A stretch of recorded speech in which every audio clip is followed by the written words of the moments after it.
Gli vuoi molto bene, vero? Gli vuoi molto bene, sì? Molto. Ok, adesso tu. Cioè signori, matricromizzato!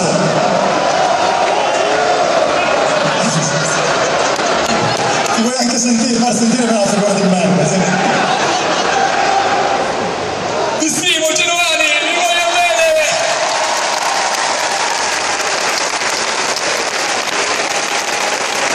Bravissimo, grazie!